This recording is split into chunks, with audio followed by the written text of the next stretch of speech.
All right, guys, quick update. Between filming this interview with Jamie and now, we actually released our first single, Transient Ties, off of our upcoming album, Compass Mentis. So if you want to hear Jamie work his magic on some Pale Horizons music, check out the link in the description. Now, on to the interview. All right, everyone, welcome to Pale Horizons podcast, episode number 2. It's been a while since we had an episode. Just an update. Just a month ago, we got done recording our first full length album. I know in the last podcast, we said that we'd be releasing some singles before that happened, but that didn't happen. The good news is that they will be much, much higher quality singles than they were originally because of the guy that I have on the call with me today, and that is none other than the great Jamie King. So, welcome, Jamie. If you want to introduce yourself. Thanks for having me, man. I appreciate it. Yeah, of course. So yeah, I mean, I guess like you've done interviews before. Like I've seen your content on YouTube and stuff. Like you talk a lot about music and talk a lot about your process and everything. Over the course of like the 3 weeks recording with you, like, I kind of got to know you as a person, but I feel like in a lot of these interviews, you don't talk much about like just like who you are as a guy. Like what do you, other than music, like what do you like to do? What are your interests? Like how have you been spending your time? There's a reason I don't talk about this, and it's primarily because I'm really boring. And I'm a thoroughbred redneck from North Carolina. So, but yeah, I mean, just I'm a family guy. I like to spend time with the wife and kid, and my mom, and my sister and brother and stuff like that. We like to hike, uh, and my kid is really into trains right now, so we're like chasing trains. There's this anybody who knows about trains. There's these trains that have unique paint schemes, like they call them heritage units. They're basically when a train company will buy an old train company, they'll have certain units painted up as the old uh company that they bought the train from. So it's almost like this Easter egg thing. Like you got to try to find the go find the heritage units as they come through your area and stuff like that. So been doing a lot of that kind of stuff. But other than that, So nothing. I got so 30 minutes to watch some TV at the end of the night, and other than that, it's just clickety clack on my Mac.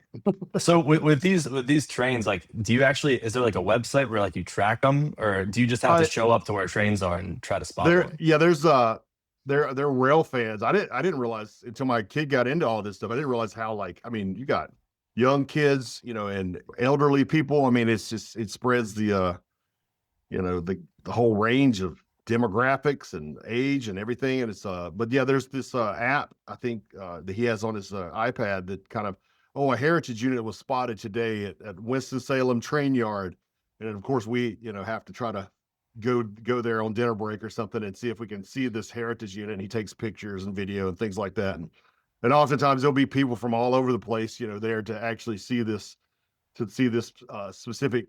It's usually there's all the same vehicles. They're all diesel engine trains or whatever, and but they just all have, like, unique paint schemes and things, like historic paint schemes and stuff. And it's kind of fun though. It's one of those things, like, I would never have thought of, even I didn't know this existed. I would have never thought about doing it or whatever. But it's now we do our spring break and stuff. We'll go to these old historic train towns, and I like the history. I'm a kind of a history buff in terms of at least historical architecture and stuff of that nature, or whatever. It's like I'm interested in all that kind of stuff. So I like going to the old train towns and things like that, just for that element, antiques, things of that nature. And my kid, obviously he loves the trains, and they go hand in hand, so it kind of works out.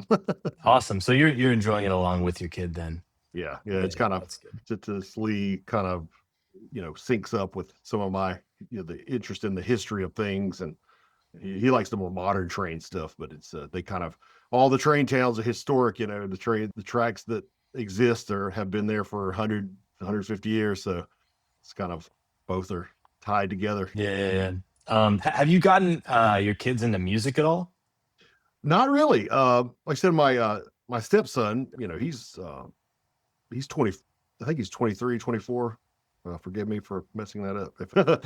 But I'll edit it out. I'll edit it out. no, yeah, it's fine. He didn't care. But yeah, he got into music, naturally. He's not really into progressive music or metal or anything like that. But He's into more like classic rock. He loves the Beatles and all this stuff, and it was from no influence of mine. He just naturally kind of he got into it, started vinyl collection and things like that. So he naturally kind of got into some classic music, which is cool. It's like I was it was it was gonna be interesting because I've known him since he was 2 years old. I was just gonna like thinking like what is he gonna be into? How is he? I'm not gonna influence this at all. And I just assumed he'd be into some electronica or hip hop or something. Like with whatever the kids are into nowadays or whatever. But he's into real music. He likes real guitars and drums, and he plays piano himself, so he got into that. And my youngest, he likes certain songs, a lot of classic '80s style stuff.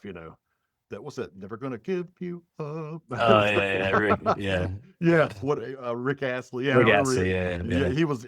he was jamming on that song for a while and some other stuff. But he's 12 now, so he's kind of getting into he's kind of in that area where he started to come downstairs now to kind of bang on my drums, and it'll be interesting to see if he gets into music, and like as you know, I have the stuff in my basement. So it's when I was a kid, if my dad had this stuff in his basement, it would have been a dream. It's like I remember my grandfather. He actually had uh, he and my step grandmother had a Christian gospel band, and my step grandmother was actually the drummer.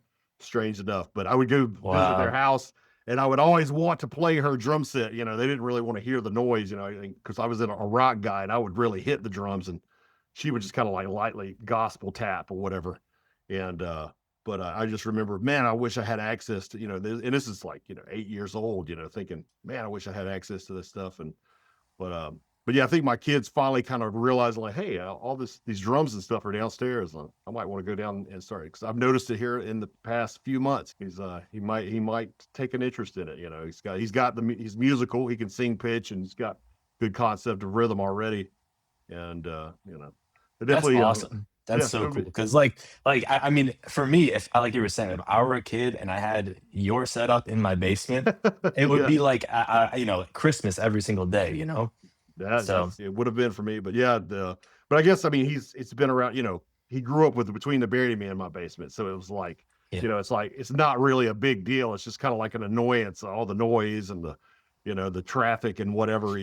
Especially back in the day, I don't have as many people coming in and out as I used to, it'll be interesting to see if it does kind of like he starts as a teenager. That's when I really started getting into music, kind of at his age, and I kind of see that he might start getting into some stuff as well. So I guess we'll see. I don't really want to steer him down this road. I don't think it's a financially intelligent, direction to go at this stage of the game.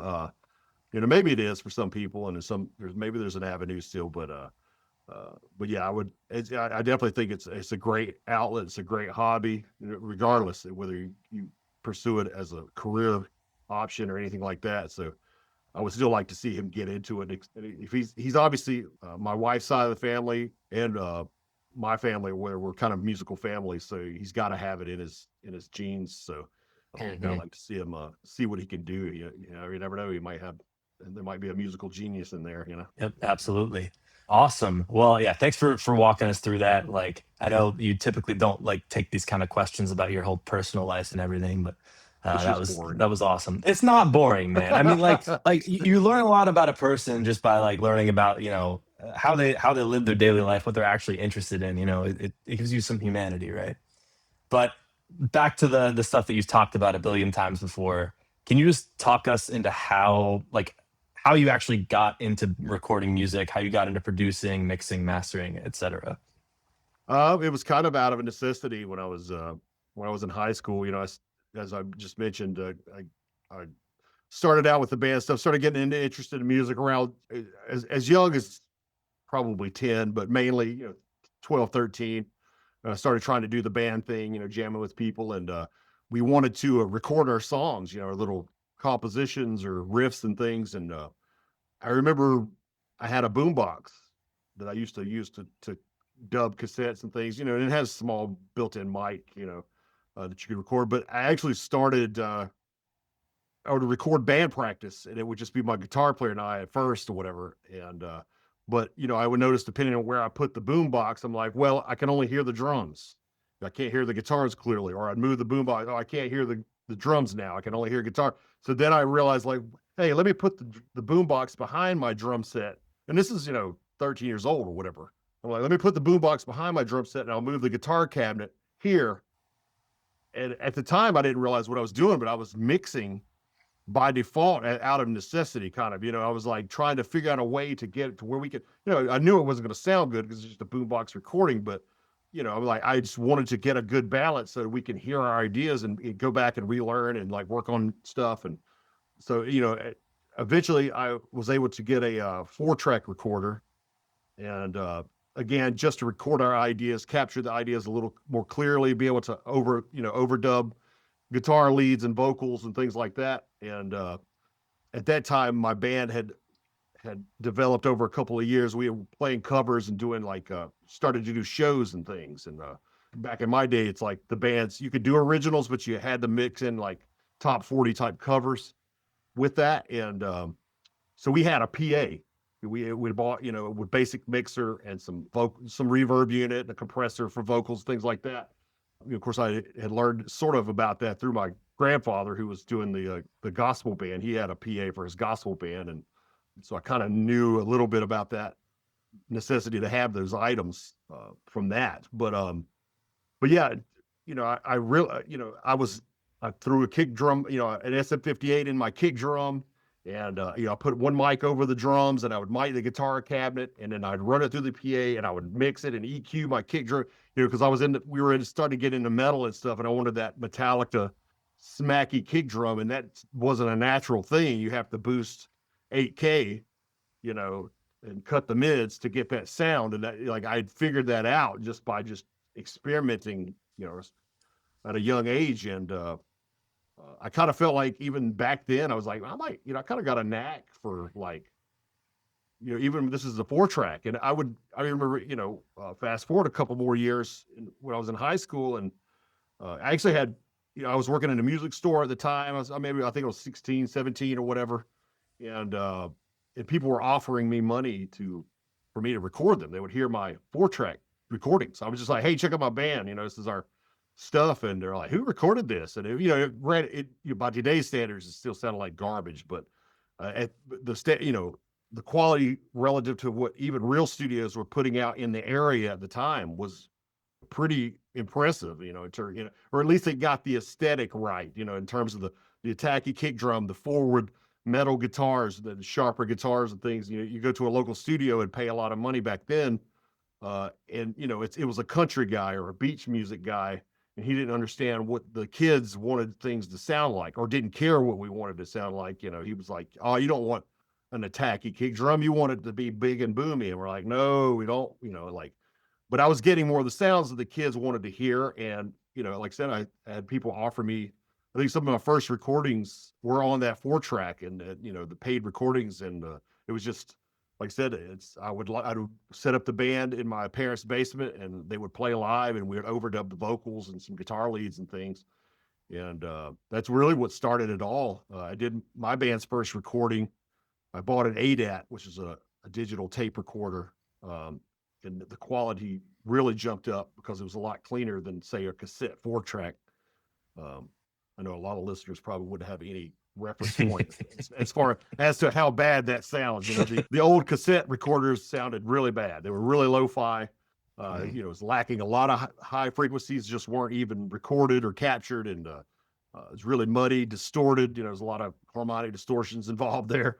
Just really low quality, lo-fi recordings. But with the digital, you get finally had a good, clean, it didn't have any mojo or any really sonically pleasing vibes, but it was at least clean, a clean recording. And I bought an 8-track ADAT. Well, one of the friends at a music store that I worked at, he had one, and I heard his recordings, and we had actually recorded with him, and I saw what was capable, and he was doing it out of his parents' basement.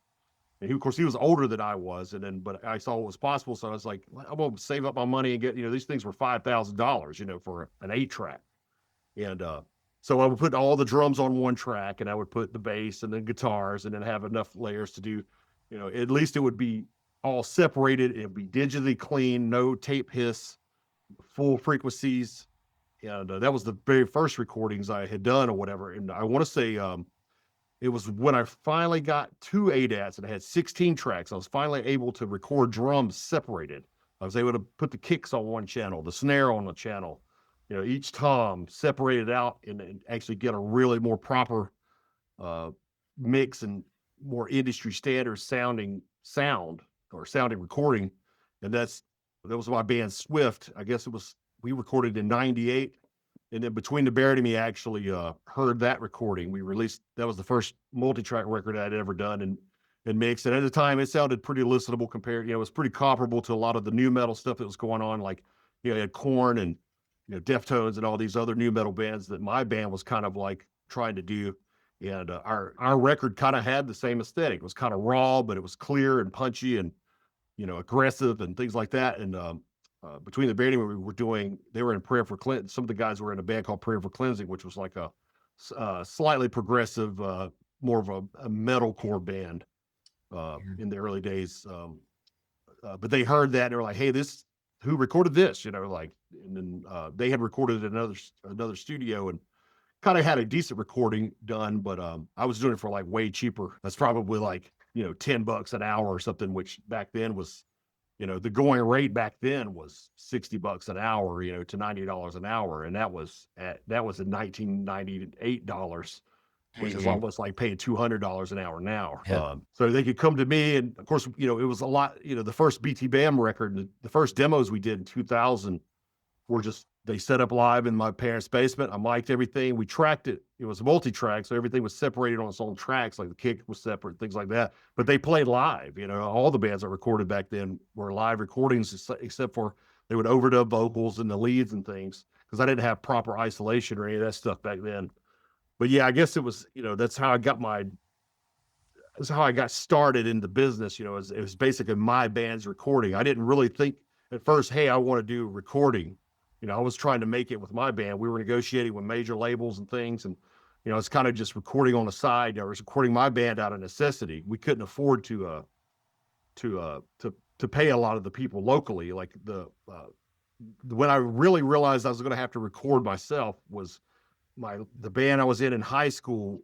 Towards my senior year, we recorded at this one studio called White Room Studios in Charlotte. It was it's a multi-million-dollar facility. They had Neve console. They actually had the early Pro Tools capabilities, sound designer and stuff like that. So it was, but we got a deal at $90 an hour if we were willing to come in third shift, and then also work with an intern. And the guy, he was an intern and he had his degree in music, but he didn't know what he was doing, in terms of getting the sounds that we wanted and stuff. And it just sounded terrible. We spent like 13 grand on an EP and it was just garbage.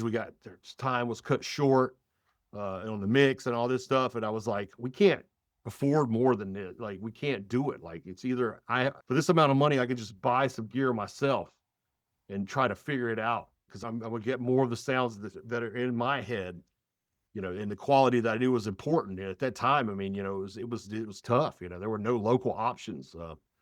The people getting the sounds that I wanted were like Terry Date, and he was $1 million a record. It was like that was just not Mhm. even an option. And Steve Evans or somebody like that, back in the day. And so it was just kind of that's what drove me to do it, is out of necessity. And I think BT Bam came to me because I was affordable and I was getting closer to the sounds that they wanted for an affordable amount of money. And obviously they became really influential to a lot of a lot of North Carolina bands and ultimately the world or whatever, in terms of people are like, hey, who recorded them? We want to sound like that. And then that kind of drew. It was, I guess it was after my band's. My band Swift was negotiating with MCA in 2001. It was the 9/11 tragedy that kind of messed up our deal. We only had 3 more points to negotiate on our contract with MCA, and 9/11 happened and it tanked the economy. And the label kind of put things on hold, and our manager was like impatient. And so that's when I kind of realized, like, oh, I think I'm gonna have to just, I think I'm not going to do the band thing anymore. I'm going to like pursue the recording, because there's actual money in this. At that time, it was like a good engineer could make easy 6 figures, uh, at that time. And the band thing was just, I had done it long enough trying to go for the major label thing at that time was really like, um, we had people try to tell us we need to get tattoos and like, it was really like, oh, we got songwriters. We want you to talk to these producer songwriter people. And I started realizing like maybe this is not what I want to do, like and then realizing that you have to tour 9 to 11 months out of the year. Also, I didn't realize that coming up when I was a teenager that your life was on the road, at least at first, for the first years. And that didn't really appeal to me. So I just realized, well, hey, there's a lot of people who want me to record them. I'm getting lucky here. I got lucky with Between the Buried and Me and a few other local bands that were influential. And I was like, I remember the music store I was working for. The guy, he had inherited some money and decided to close down. And I was like, what am I going to do? I'm like, I've got a lot of bands on the books. Like, let me see how this goes. And I've been going ever since, so ever since I've been doing it for a living since 2001. And here I Wow. am, 2026, I guess it's been 25 years. It's crazy. Damn. That is a crazy journey though, because you think in an alternate universe, your record deal goes through, 9/11 doesn't happen. Do you think today you'd just be full-time Swift drummer and not I doubt recording? it. I think we would have been bankrupt and broken up. In all reality, I mean, like I said, we had some. I love my guys in the band. They were, they're my brothers and stuff. But we were, they were wild. The guys were just. It was everybody. We all took turns like being problems. It's like somebody, somebody's got a DUI. Somebody's got a drug problem. Somebody's, girlfriend's messing thing. It was a constant. And if you would have given us money. At that time, we were kids, what I'm saying? Like cocky kids. And like, we were getting ready to get a $500,000 from MCA. And it would have instantly been problems. Like somebody would have killed themselves on drugs or, like in retrospect, it was probably a good thing for all of us that we didn't, having said that, they were going to put us on tour with, they were like, it was in the works. Our manager was, our management team was the same management team for Deftones. They were going to put us on the Deftones White Pony tour. So it was going to be like our direct market instantly. They were going to do a light rotations promotion strategy with MTV2, which was the biggest way to get your music out at that time. And so, I mean, people would have known who we were. But having said that, 2001 is also, or 2002, maybe. Yeah, 2002, I think, is when they announced the digital media crisis. It's like 100% of all artists lost money that year due to the Napster thing and the peer-to-peer burning. A lot of people were burning CDs at that time that they were downloading for free. So even your biggest artist, Justin Timberlake, and all those people were losing money because they were putting more money into promotion than they were actually making on album sales. So they started dropping all the new metal bands, all the major labels, and we would have been one of those freshly signed new metal bands that would have been on the chopping block immediately, I think. Maybe not, but I mean, I'm thinking it's more than likely. All their, we knew the guys from Nonpoint and Trust Company and a lot of these other melodic new metal bands that kind of doing it at a time, and they all ended up dropped and having to file bankruptcy and all this stuff, and we would have been right there with them, probably just because like. The bands who brought new metal in are still around and still really killing it. Like Korn, Deftones, Incubus was part of that, and there's a handful of other bands. Sugar Ray.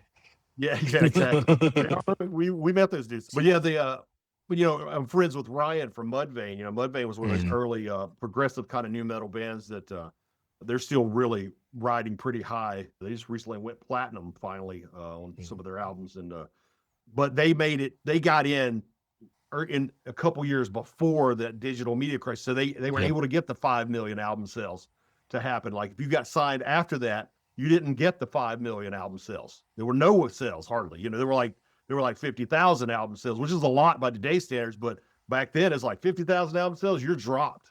You need to do 1 million, 2 million album sales, or we're not, you're a bad investment. That was kind of the thing.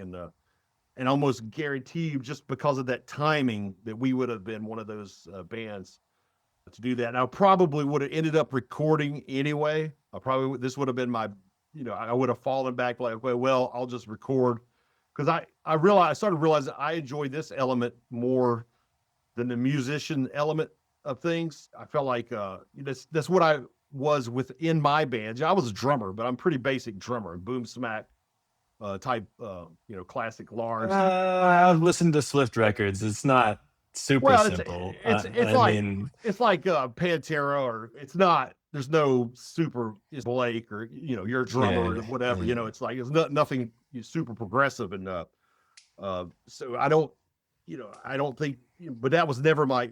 I realized early on I wasn't going to be the best. I remember seeing Terry Bozzio in clinic when I was a kid, and I was like, I'll never be able to do this. Like, and this dude's been doing it for all these years, And I remember talking to Terry, and I was like, hey man, if you don't mind me asking, because and there was a point when I was 16 years old, I thought, hey, I want to be one of the world's best drummers. I want to make a living playing drums. And I remember I asked him at the clinic, I'm like, I think it was at the music store I worked at, and I was like, hey, if you don't mind me asking, you make good money doing this? He's like, yeah, I'm all right, whatever. And he said something like 50 grand. I was like, what? But my realization, like, dude, the drummer for AC/DC is a millionaire, and he's going, dun, dun, dun, dun. Yeah, yeah. I was kind of like, it really, the logic, I was like, maybe it's not worthwhile to put that, because I was like, the realization, the amount of effort I was going to have to put into being one of the best drummers, I had to be as good as Terry Bozzio or Dave Weckl or any of these other people that I looked up to at the time who were amazing drummers.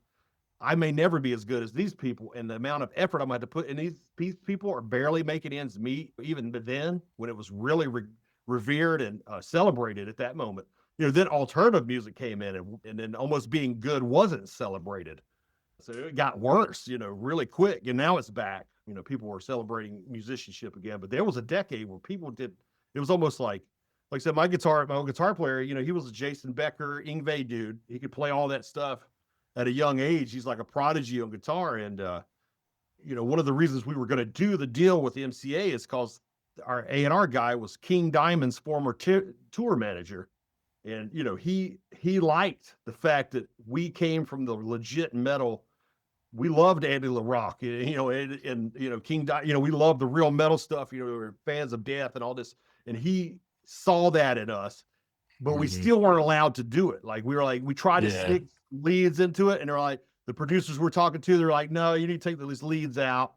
And I try to put some double bass. No, that's distracting from the groove and blah, blah, blah. And it was like, come on, but this was in the height of the alternative movement. Alternative came in and wiped out everything by like 95.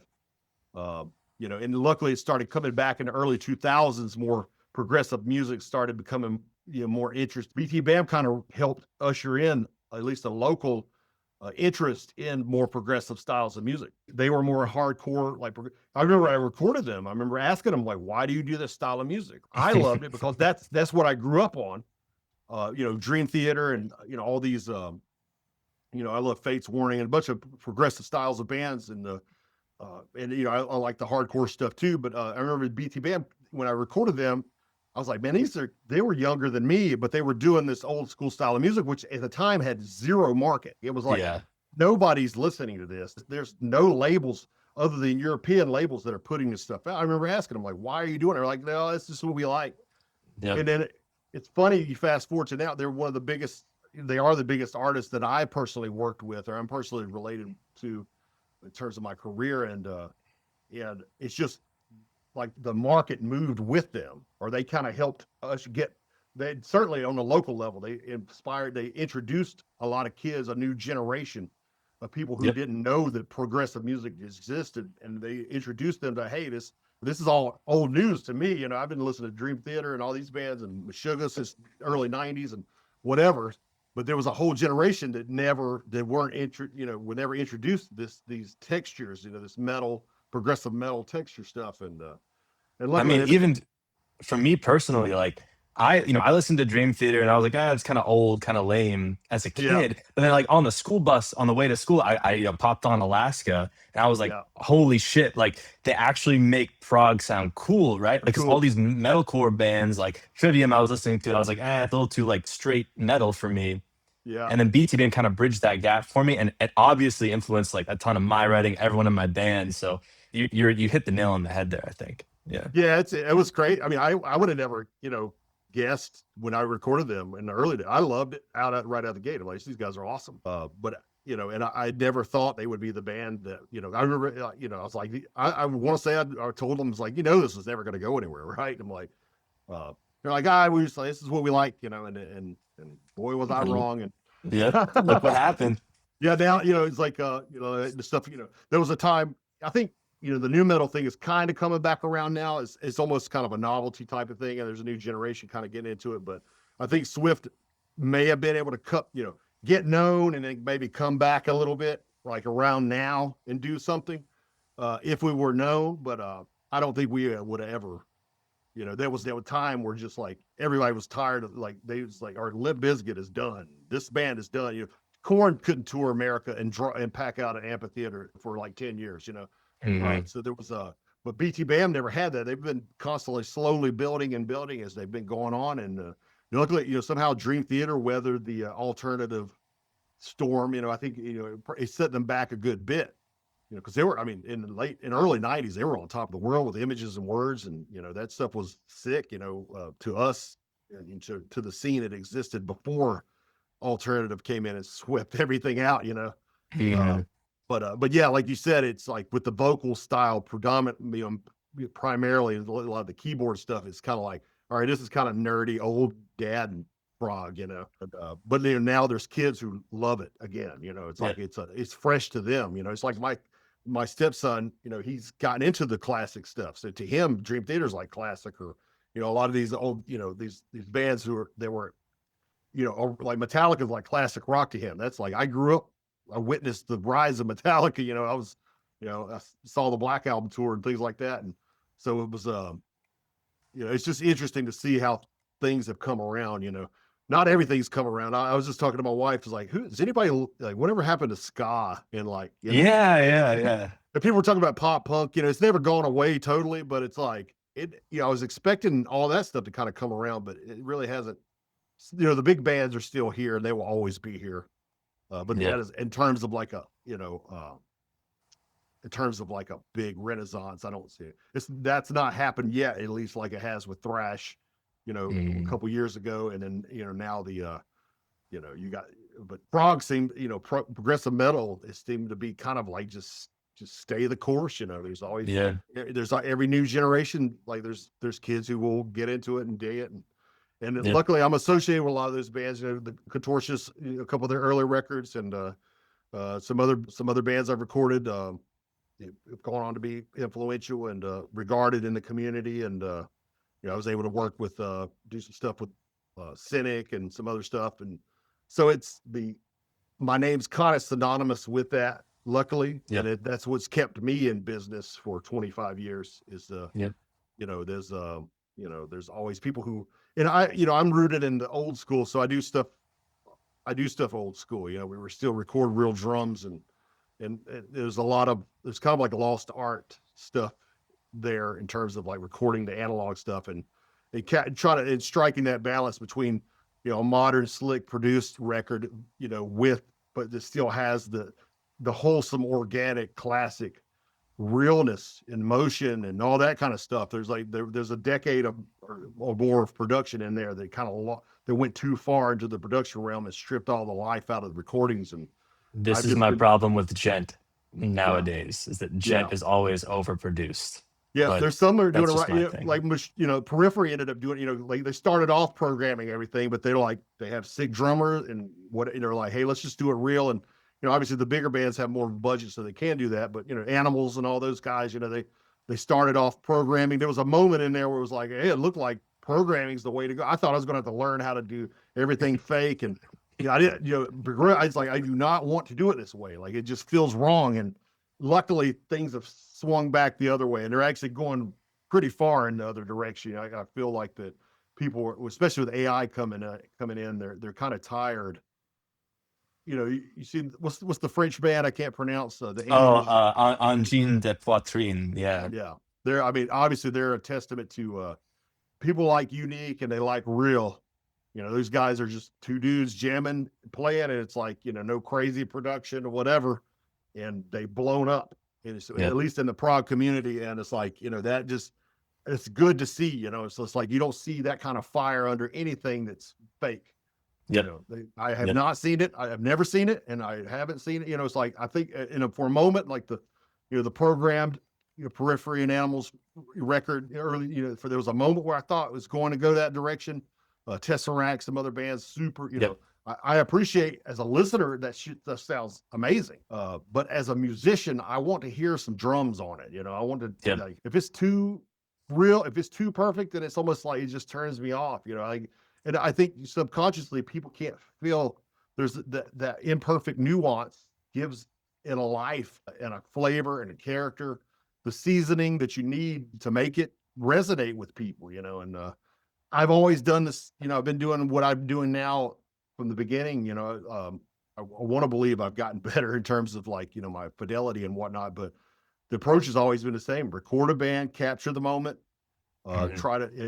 try to get out of the way, let the band do what they're going to do, unless it's bad, then speak up, and and try to do a faithful translation of what their goals and sound are, and that's what I've been trying to do, and it's and it still works. It seems like it's still kind of working for a lot of my clients, and it's keeping me in business. I think there's enough people that appreciates that approach, and and I think, like I said, the new generation kind of has, it's going to be tough for them to learn the stuff that I had to learn. I learned to Yeah. tune drums and mic drums and do the drum production out of necessity because it was necessary back in the day. Now it's not necessary. I mean, you can sidestep it all with programming and whatever.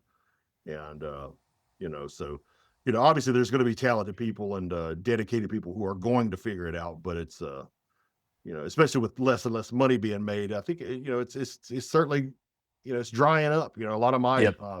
contemporaries are out of business or just decided to get out of it because there's less money and all that stuff in it. So I don't know. I'm going down with the ship, though. I'll tell you that. That's the plan. I've put too No, much no, no. time and effort into it to stop now. But No, no, no. I'm sure I will do anything to make sure that you keep on keeping on, because you've made some of the most influential records of, or at least recorded and produced some of the most influential records of, I think, the past 20 years for a lot of us prog metal heads. I just So, got lucky. well, I see. Okay, this leads me to another thing. So you mentioned the contortionist. That leads me to this. A few days before this interview, I posted on Reddit that I was interviewing you in both the BT Bam subreddit and the Prog Metal subreddit. And to my surprise, I got, well, I guess not really much surprise. I got a bunch of comments with a bunch of questions. I think like 60. I have like 60 questions, but the highest upvoted one's actually not even really a question. It's just Eric from the Contortionists just raving about you. And since I know you're a really humble guy and I also love making people uncomfortable, I'm going to read this in its full. So you just have to take the compliments. Oh You no, ready? You ready? I'm all good. All right. So he said, "Hi, my name is Eric. I play keys in the Contortionists and recorded on many other Jamie records as a session keys player. I felt inclined to share a few thoughts. Jamie is severely underrated. Although his mixes are certainly great and the tracking hang with him is super low key, personable, and productive, I'd say that his most unique and indispensable asset is his ability to build creative space for bands he's working with. Based on my experience, I'd say with confidence that the band, and especially Mike, came out of each of Jamie's recorded sessions with a renewed musical perspective on our roles within the band. Specifically, Jamie was able to guide us into building confidence with ideas and spending studio time exploring them with encouraging and immediately apparent results. He was always down to go down a rabbit hole and chase down ideas that we maybe could not have had in other situations, especially considering the rigidity and codification of metal production, which we clearly wanted to avoid. It can't be understated how valuable and rare it is to have a producer with a creative relationship with a band like that. He helped clear lots of fog in our sonic identity. Jamie's creative safe space definitely helped define our band, and his presence on the team always resulted in each musician in the band developing their voice. I'd like to think that when a band hires a producer, they're doing it with the idea that they can learn something from them. For a band at a certain phase of growth, having a producer like Jamie help get the job done, as well as help guide whatever mad scientist idea the band has, is absolutely invaluable. I'd recommend him to any band trying to dig into their own character and evolve into their fully realized form. And then he says, "You guys probably know all this because you just left the studio, but I just wanted to add it to this thread. Cheers." And then he added a little personal anecdote at the end.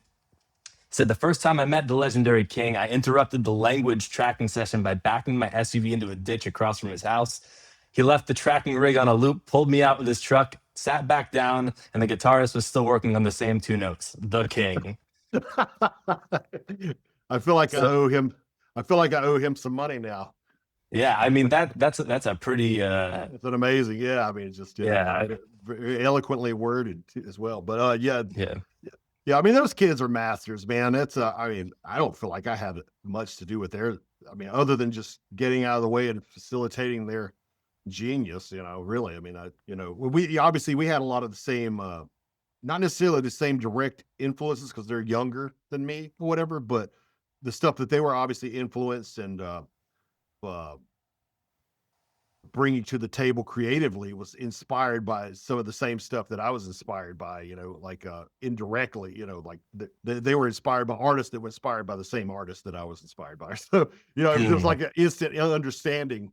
And when they came to me, they were kind of changing. They had just added Mike to the band and they were changing direction. It was kind of like, hey, let's do uh, just a more organic type of, thing. And it's perfect for me. I'm like, this is what I enjoy doing. It's just, my preference. And it just, the stars aligned with the records, the couple records that I worked with those guys. And I think, whoever they work with, it's, they're going to have masterpieces, like, it's just that level of dudes, and super cool guys. I think that's a lot of what I've noticed. It seems like the people who are just cool and open minded, they're the musicians I've worked with. Those are the people who end up with cool, successful products. I don't know why. You would think that the Mm. people who are really, really super, uh, I guess, laser focused at things, you'd think they would have a better success. But that's been almost the opposite. It's like the people who hyper analyze everything and just really,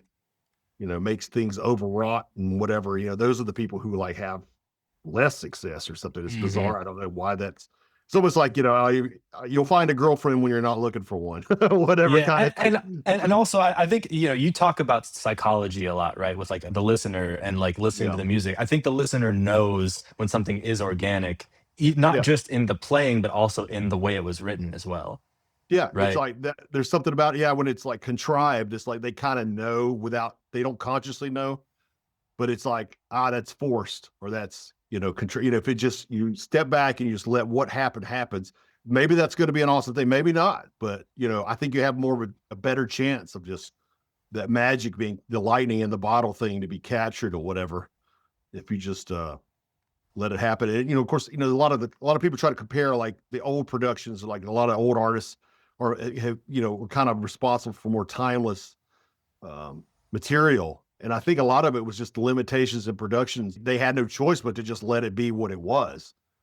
They couldn't edit it to death. They couldn't do these, they couldn't they had time constrictions and budget constrictions and things of that nature. And so I think that all that happened more often. It was just like, let's do it, and if it rocks, we'll put it out, and if it catches fire, catch fire. If it not, let's do the next one and see what that does. And now I think people there's a there has been like a decade, 15 years of people just really just overthinking things, overproducing things, overprocessing things. The technology allows for it, and the time allows for it, the budget allows for it, and all this stuff. And you would think it would be better, like logically, you think, hey, more effort equals better. I haven't seen that. It's Yep. almost like it's just like that's. There's no you can't plan for, particularly with a successful record that's going to a work of art that's going to speak and connect with people. You can't plan Mhm. it, man. It just, you have to do your art and listen to yourself, listen to what's inside, let that come out and then put it out there. And then sometimes people like it. Sometimes people don't. Sometimes it takes 10 years for people to even understand what you did and then like it. Yeah. Um, Yep. I've Definitely. seen that. I mean, obviously Meshuggah, been listening to Meshuggah since, the early 90s. And, it was like, it took 10, 15 years for people to be like, oh, wait a minute, this stuff's awesome. Yep. Like multiple albums, and then they go back and listen to the early stuff. Like what Metallica, a lot, was, early days. I mean, they never struggled. They were always regarded as genius, but they didn't really break loose until people went back and bought the earlier records. Like, oh, this stuff is amazing. And they became more influential later than they were in the early days. So it just seems like that's how it happens. And it's still like I said, the French band, I can't pronounce again, it's like, it's one of those things. They just did their thing, put it out there, and it caught fire. There's just something about it. Like, I remember sharing it with Tommy when I first saw the thing, and before I even had a notion that this thing was going to be this huge thing. I'm like, there's something about this is freaking cool. I don't care about a lot of people focus on the visual. Like, I don't care about that, just the microtonal thing. And it's unique, but it still rocks too. The drums are all simple. People act like, you see all these reviews like, oh, they did this, they thought about this and think that. I think hey, this kicks ass. Let's do it. And they put it out there and it just, caught fire. I don't think it's as thought through as a lot of people want to make it out to be. Maybe I agree with you. I know, I totally agree with you. Like, I discovered that band when I was in the Airbnb while we were recording with you. And Oh, yeah. I remember it was at the breakfast table. I was just listening on my phone, and like my bassist Kevin was like, "What is that?" And then I was like, "I think this may be the greatest thing I've ever seen in my entire life." Because I guess there's an element of like fun from music that I think is missing, and their music is so fun. I still just like put it on when I'm driving around, and my whole band makes fun of me for it still. But I mean, I genuinely like it. Weird stuff. Yeah. Yeah. I like a lot of weird stuff, there's a lot of, there is that, I've heard every normal riff forward and backwards, there's only 12 notes. So they're actually adding some extra notes in there. And it's like, oh, it's for me to be like, oh, that's cool. Yeah. But yeah, it's just weird how that kind of stuff works. And, I don't know, maybe there are some really overwrought, super thought out things that are truly crazily successful too. I don't know. Like I just haven't personally been involved in any, so that's kind of how, that's with the Contortionist Records and the BT band. We just get together, we do the record, whatever it ends up being, things could have been better every time. I think, that's why I always want to like remix stuff 10 years later. I'm like, oh, we should have done this. And then you remix it and you're like, you know what? The original mix was right. We should have left it. But, it's like, it never ends in that regard. But at least, like I said, I mean, everything has a unique vibe and it doesn't sound like anything else, when you just use whatever gear you're using and just don't really try to force it into any specific shapes, Yep. I don't know. Yep. All right. So for the sake of time, I'm going to do like rapid fire questions here from Reddit because there are just so many. I mean, I'm obviously not going to cover like all 60. Kyle snuck one in here, pretending to just be a normal person on Reddit, but I know his Reddit username, so it wasn't very sneaky. But he says, what was your favorite BT Bam album to work on? Man, that's hard. Every record's been a pleasure. I mean, really, it's hard to say. Man, that's a tough one. I mean, like I said, the first record has a special place in my heart just because it was just in the early days and it was like they were jamming in my parents' basement. I could just sit there and headbang and, like, man, it kicks ass, and it was, there was no pressure, it was no like, I think the later records, I pressured myself, those guys are really high integrity and they really inspire me to do the absolute best I can do. So, and I know there's a lot of fans who like, I better not mess this up kind of thing, so I try to block all that out, but there's always that. So the later albums probably I felt more frustrated. As I've gotten older, my anxiety disorder has become worse. My stress disorder has become worse too. So I think that might be, but it really is always a pleasure with them. I mean, it's always fun. We laugh and joke and it's just, I can't think of one record where like, oh, this was miserable. There's never been. There's been some tragedies and as far as the drum recording for Blake, and if anybody else, they probably would have kicked my ass and fired me or whatever. But it's like, I made Blake re-record the drums during Alaska. I want to say the last record we had some stuff. I made him re-retract the drums just because there was like technical issues. The Alaska record, we let another engineer choose the mics and the hi-hat was, I may have told you that story.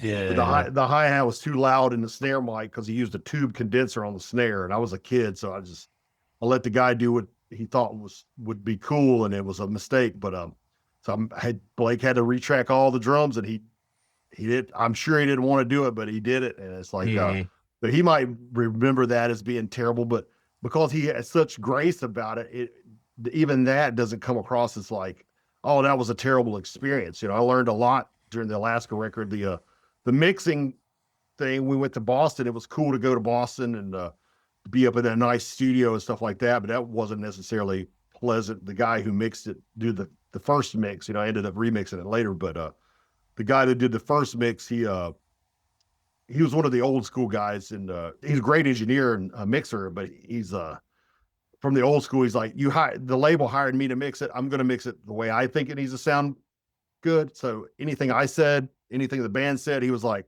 shut up. I'm going to mix it. Why are you here? So I left, like, so that was kind of like not pleasant, but still, I don't feel like that was a negative. I mean, it still got to fly to Boston and hang out. It was a cool experience, and I don't know. It's really hard to I remember there was one record we did during the summer, and it was really cool. We were all in the backyard playing baseball, and Paul was grilling out some vegan entrees and things of that nature. And I remember that was really fun. It was kind of, but every record we have some stuff like that. I'm sure you didn't partake in any of the vegan entrees. I did actually. Like, oh, really? Yeah, he made some Gardein chickens, and they're really good. I mean, I was like, it tastes great. The way he's a great cook and stuff, man. It's crazy. But I actually really, really liked them. I tried the vegan thing for a minute. I tried to do it, and I don't eat vegetables really, so I just got even fatter because it was just all carbs. Yeah. Not a good idea. I was gonna say, for you, going vegan's probably like your worst nightmare. Like, yeah. A lot of vegans, they'll eat like portobello mushrooms, instead of like. I tried a portobello. Yeah, that didn't agree with me, but yeah, I mean, I was able to find a lot of stuff that I found really good, and nice. There was a few restaurants at the time. The restaurants are no longer here. The pandemic claimed a lot of them, but there were some good vegan restaurants, and I tried doing it for it was a good 6 months or a year to a year, somewhere in between there, and it's like, hey, maybe I can get healthier doing this, and it just did not agree with my physiology and DNA and lineage or whatever. So pretty much went the opposite way and had better results health wise or whatever, unfortunately. But yeah, but just like I said, we've had a lot of great times. I remember I had Moe's. We used to be big fans of Moe's Southwest when they were good quality stuff, and I had them cater the recording, and it's a lot of fun things like that. But yeah, I can't think of any one record, man. It's just every experience. There's not been a negative for me personally. There's not been a negative experience with them ever. That's awesome. Yeah. So the answer, Kyle, is every record. Every record. Yeah. It's miraculous, really, because I mean, it's like yeah. I've had a lot of negative experiences on records. I know I've told you a lot of those stories, which I won't say on camera, but yeah. Well, I mean, hey, if you want to share that was actually one of the questions that someone asked, was like, share the craziest recording story you had that happened in the basement. I mean, you don't have to name names. Yeah, and if you want to remove any personally identifying information from it, that's great too. But if you can share this story, that would be great. The craziest. I mean, there's so many, but the craziest, I guess it would have to be the band is, I mean, I probably told you the story. The band has set the guy's winter jacket on fire. Yeah. And like almost set my lawn, they set the leaves of my lawn on fire. And then and then to get that guy to get back at that guy, he like urinated in his green tea. And so he drank the guy's urine. and then to get him back again, he super glued the dude's skateboard wheels. He was going to go down my road, and then he threw the skateboard down, and then the wheels didn't move, so he like face planted it and broke his teeth out. I mean, that story gets even, and they started acting like they're going to prank me, and this. They showed up. They literally like, hey, we don't have any songs. Like we got some riffs, but we're going to have our drummer track some drum beats, and then we're going to go back to the hotel and work on some riffs. And we're going to, we'll just have to copy and paste these drum beats. I was like, what? This is a real label band. Like it was budgeted, booked for, they were booked probably 4-5 months in advance. And it was like, this is crazy. Like, it was, they were kids. I was younger, they were having fun or whatever, but Yeah, there's a lot. There's the band that used all their money at the strip club. I probably told you about that. Yeah, yeah, yeah, yeah, I still never got paid for that record. I mean, the list goes on and on. yeah, Uh, yeah, yeah. but yeah, I But think when there's actual fire, that's pretty high up there. You know. yeah, I mean, I'm sure you've seen your fair share of drug use in the studio against your will, right? Because I mean, you sent us this huge list of rules that scared the shit out of us, or at least me specifically. So there must have been a reason for it, you know? Yeah, everything you see on there is because that's a lot of stuff. There was in the South. There's kind of like I guess I don't know what you want to call it, a code of ethics or whatever. That's just you say, hey, you don't go to like somebody's refrigerator without asking. There's things Yeah, like Southern hospitality, yeah, Southern hospitality, I guess is what I'm looking for. But yeah, I realized people from I started recording people from all over the world. There's different people from the cities and some of these other countries and stuff. They have different ways of behaving, and so that's why there's a lot of crazy rules. I mean, there's like stuff that I shouldn't have to say this, but just yeah, I mean, just yeah, it was yeah, weird. Like no nipple play in the studio. It was bizarre. I actually encourage that wholeheartedly. You must nipple play in the basement. Yeah, Yeah, but yeah, I mean, all those policies or whatever. I mean, it's just yeah. I mean, just if they become a problem or whatever, I'd have to put something on there, and it's just yeah.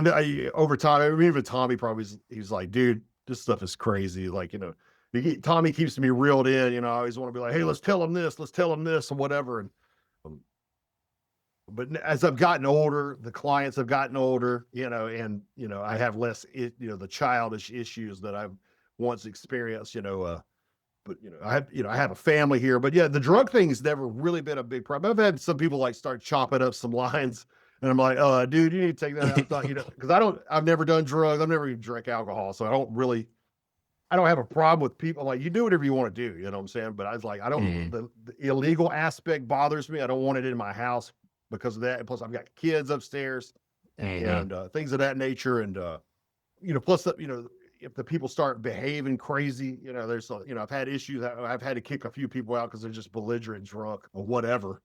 Just start tearing stuff up, like messing up my laptop or whatever, like just silly stuff. But I really haven't had as many of issues. Most people are pretty. I just I give them the list that you got, and if they do start breaking out some stuff or whatever, I'm like, hey man, if you just take it outside, and everybody's usually cool. Most people are respectful. I haven't had any really disrespectful clients or whatever. I do have some students that I used to do some education work with that do hip hop, and they have crazy stories. I mean, just insane stuff. Like I said, one of my olds would have been a student or whatever, got shot and killed because he was in the middle of a gang drug thing. He wasn't involved with it. He just happened to be there while he was recording a gang hip hop group. I've heard of crazy drug related issues in the studio, but I haven't personally experienced it. Most of you I record, we're all prog nerds and things. So it's like, every once in a while I get the rock band who's, they'll drink more than they actually play music and stuff of that nature. But, I'm a redneck, so I'm accustomed to that. It's kind of like my family. It's like, have fun, man. It's why we do this, to have fun. So I'm not going to step on your toes. As long as the beer doesn't end up in my manly compressor, I'm fine. Yep. Makes sense. Okay, another Reddit question. This will just be the last one before we move on to the fun stuff and also the stuff that I'm dreading asking you. So there's another band called Cyclops that you recently worked with.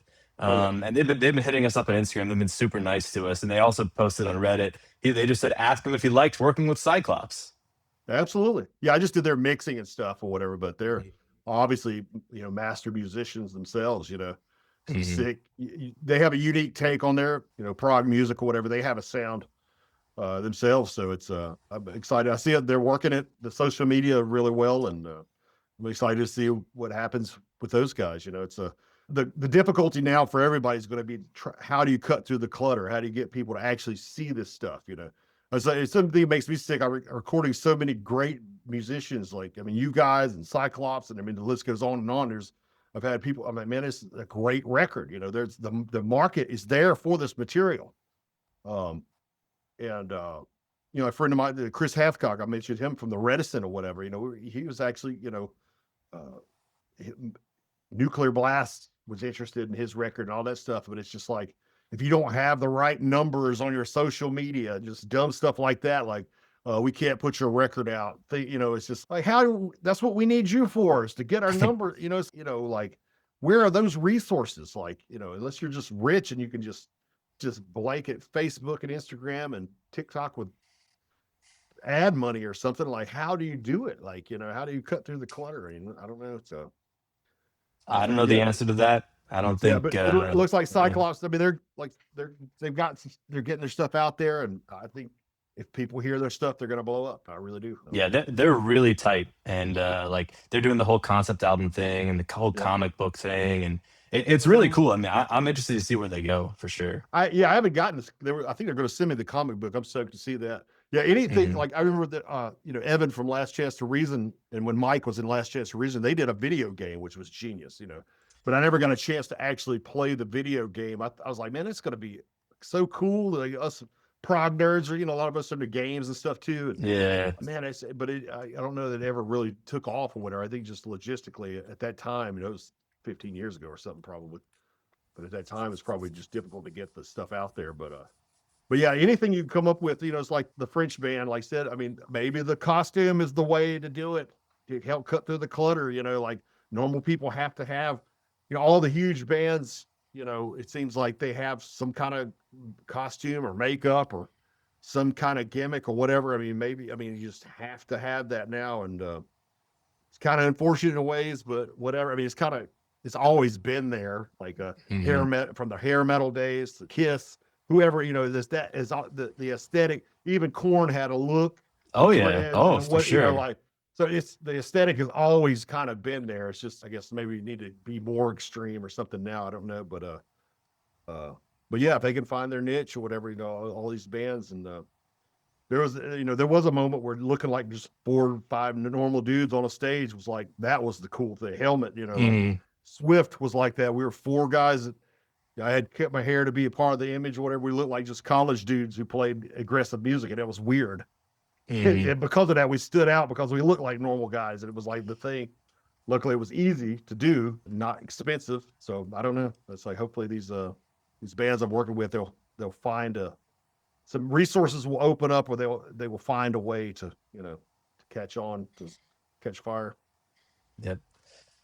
All right, so moving on to the stuff that I don't want to ask you because, like you, I don't like talking about myself or my band or anything like that. So, but I have to ask you, or else everyone else in the band will be mad at me. So yeah, so we like I remember we were in a practice once and we were talking about because we were originally gonna get the album done by Ben from Thank You Scientist. He mixed our Oh yeah, first single and we were gonna head up to New Jersey and record there, but he wasn't available during the exact time frame that we were going to be available as a band. So yeah, like I remember Kyle just going, well, why don't we get Jamie King to do it? I'm like, oh, what, like I can just fucking email Jamie King and he'll like agree to do our album. And then he was like, yeah, and I did, and here we yep, are. So yep. yeah, I guess just a question, like can you just like describe what it was like working with us, like anything like particularly interesting or surprising in the process? I would say it was relieving that you guys are cool and prepared. I'm sure you remember me praising you guys in that regard. I've been just here recently, like a lot of great bands, but just people missing deadlines and just not being prepared, and things like that. And that I personally don't mind that kind of stuff. It just makes, with my stress disorder, it makes things difficult. I'm still trying to get caught up with, there's been some personal life disasters here and there over the past few years that caused difficulties as well. But yeah, it's just that there's a new thing like that I've noticed that didn't exist 15, 20 years ago. Back 15, 20 years ago, everybody had band practice. All the bands practiced, they wrote their material a lot of times together. That doesn't exist much anymore, there's not a problem to me. A lot of artists, including between the band, they're using the technology to write, Guitar Pro and all your DAWs and things like that. They're writing largely remotely from each other, things of that nature. But the one ingredient that they're missing, in my opinion, is the rehearsal. They don't practice their parts. They don't have their stuff worked out at all. I mean, or largely, they're in the studio. They come to the studio and they have to like pull up the Guitar Pro and learn the part. And like I said, there's no problem if you plan for that. If you have, so almost every record now with my anxiety disorder, I'm like, especially when you guys came in to do your record's a monster record. You know what I'm saying? You're not playing AC/DC or Green Day or something. It's a monster prog record. So it's like when I have a band that's good, I know is going to come in and do that. I'm like, please have your stuff together. Like, because part of the issue is like, if the budgets were like they used to, like when I took on Tommy, we used to be able to like, if there was a label involved, there was a big budget, we could hit them high. We used to be like, let's just say the budget's 15 grand, whatever. That's going to give us a cushion. And what I used to do is, if the band finishes up early, I would give them the leftover money. But that way, we do, hit them high. And obviously the budgets don't exist anymore. Most bands are doing things, a lot of the clients that I'm working with are doing things independently. We can't do that because it just runs the client away. They're like, oh, we're not going to spend that much money. That's crazy. And then so I'm having to tighten up on the budget. And if, I'm like, well, we should be able to do it for this amount of money. If the band has everything written and well rehearsed, and we try to be explicit about that when we book and clear in our paperwork and all that, but nobody reads the paperwork. Oh, I read it. And I could tell, like I said, you guys come in, you're chill, cool people. Everybody's masters of their craft. Everything works out. We had time to work through ideas and like finalize things. There was no like, I think we finished tracking early. Yeah. And I mean, you track half the guitars yourself. So you guys, in terms of like, your performance ability, your work ethic, your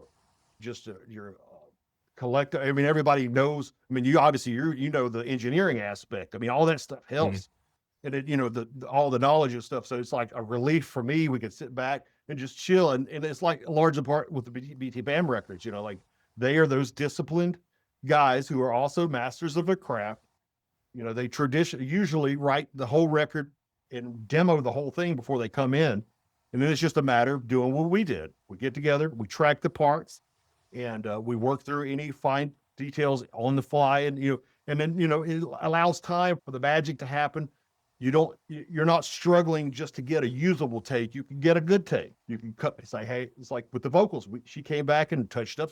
I'm still not getting what I want. Let me do it again. We had time to do that. When you have these clients that have been happening a lot more so for the past decade, who are they're learning the material. It's like, you're just lucky to get a usable take. And then I'm left with a record. I'm like, I have to do a bunch of editing and production on my end to try to make it sound as not almost good enough. You know what I'm saying? I got to push it over the edge with my abilities. I feel like and it just adds to the stress, the whole process stressful. Cause like, oh man, we're not going to have enough time. We're going to, they only have the hotel, the Airbnb for this long or the hotel for this long. And we got to get this done. And this dude's taking, it's 8 hours on this one solo. Like, it just turns into this. And I know there's no budget and appetite for like booking more time and doing more later. And, like this and stuff. So with you guys, I mean, that was the main, for me, as in doing this as a business, and even artistically, it's a relief. Cause like, hey, this is artistically going to be a good album. Like I worry about, sometimes bands do work really well under pressure and can still push out a masterpiece record, just by scraping by, like, oh man, like I remember the one Contortionist record. I may have told you the story of this, the second Contortionist record I did. They threw away almost all their material other than like 2 songs. But having said that, they were on a real record label, the real budget. We had real time allocated, and it still was fine. But it was really kind of like, well, we got to write an album here. And while we're in this, we have the riffs and parts.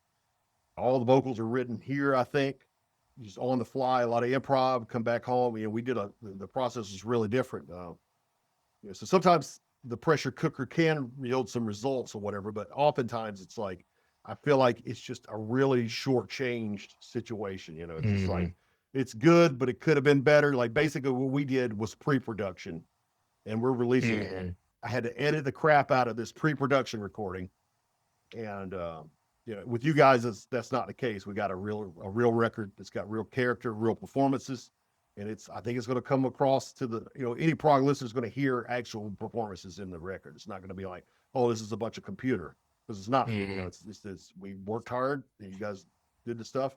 I mean, you really didn't have to work hard, because I mean you're playing well within your ability, stuff like that. So I think that's another element I used to run into with recording younger. People would constantly write well beyond their ability to actually execute, and then want to try to rely on the slow down recording, speed it up.